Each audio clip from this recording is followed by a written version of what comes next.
गणतंत्र दिवस के पावन अवसर पर मेरे द्वारा लिखी गई एक छोटी सी कविता जो मैं आप सबके समक्ष प्रस्तुत करने जा रही हूँ।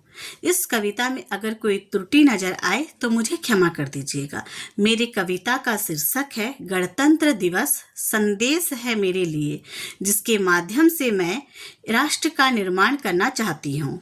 गणतंत्र दिवस 26 जनवरी न केवल एक पर्व है हम भारतीयों के लिए, बल्कि यह दिवस महापर्व है हम सब भारतीयों के लिए।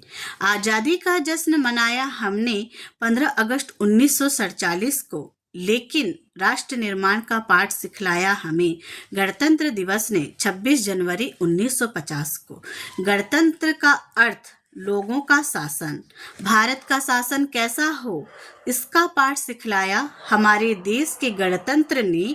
इसलिए गणतंत्र दिवस एक संदेश है जिसके माध्यम से मैं एक राष्ट्र का निर्माण करना चाहती हूँ। यहाँ सैकड़ों भाषाएं व बोलियां बोली जाती है। कुछ 100 किलोमीटर पर संस्कृतियां परंपराएं बदल जाती है। यहाँ सैकड़ों भाषाएं व बोलियां बोली जाती है। कुछ 100 किलोमीटर पर संस्कृतियां परंपराएं बदल जाती है, लेकिन गणतंत्रता का सरोताज संविधान ही है जो हमें जाति, धर्म, लिंग या भाषा के आधार पर एकता की माला में पिरोए रखती है। भेदभाव से परे हटाकर समानता का व्यवहार सिखलाती है। इसलिए मैं 26 जनवरी के महत्व को अपनाकर अपने जीवन में एक संप्रभु, समाजवादी, धर्मनिरपेक्ष व लोकतांत्रिक गणराज्य का निर्माण करना चाहती हूँ। भारत की आत्मा है संविधान, हमारे लोकतंत्र की रीढ़ है संविधान।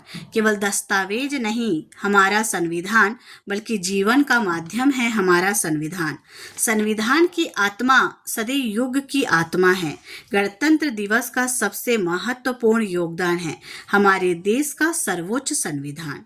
गणतंत्रता के आधार पर मिला भारत का संविधान पूरे विश्व में श्रेष्ठ संविधान है, पूरे विश्व में श्रेष्ठ संविधान है। इसलिए अपने श्रेष्ठ संविधान के आधार पर मैं अपने संप्रभु, समाजवादी, लोकतांत्रिक, धर्मनिरपेक्ष राष्ट्र का निर्माण करना चाहती हूँ।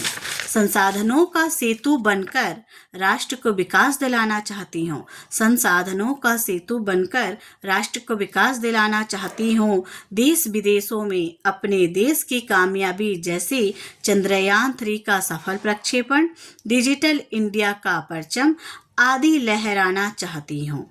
अपने सदियों से शोषित राष्ट्र को गरीबी की आख्या से मिटाकर सोने की चिड़िया वाला राष्ट्र बनाना चाहती हूँ। 26 जनवरी के महान संदेशों के माध्यम से मैं उत्तम राष्ट्र का निर्माण करना चाहती हूँ। आरक्षण के इस दौर में बेटियों को उनके माँ के गर्भ में, नारियों को समाज में, महिलाओं को सशक्तिकरण की राह में, वृद्धाओं को अपने परिवार में आरक्षण दिलाना चाहती हूँ। गणतंत्र दिवस के इस महापर्व में मैं आपके समक्ष ये शपथ लेना और दिलाना चाहती हूँ। इस गणतंत्र दिवस के महापर्व से मिले संदेशों से मैं एक उत्तम राष्ट्र का निर्माण करना चाहती हूँ। मैं एक उत्तम राष्ट्र का निर्माण करना चाहती हूँ। मैं एक उत्तम राष्ट्र का निर्माण करना चाहती हूँ। जय हिंद।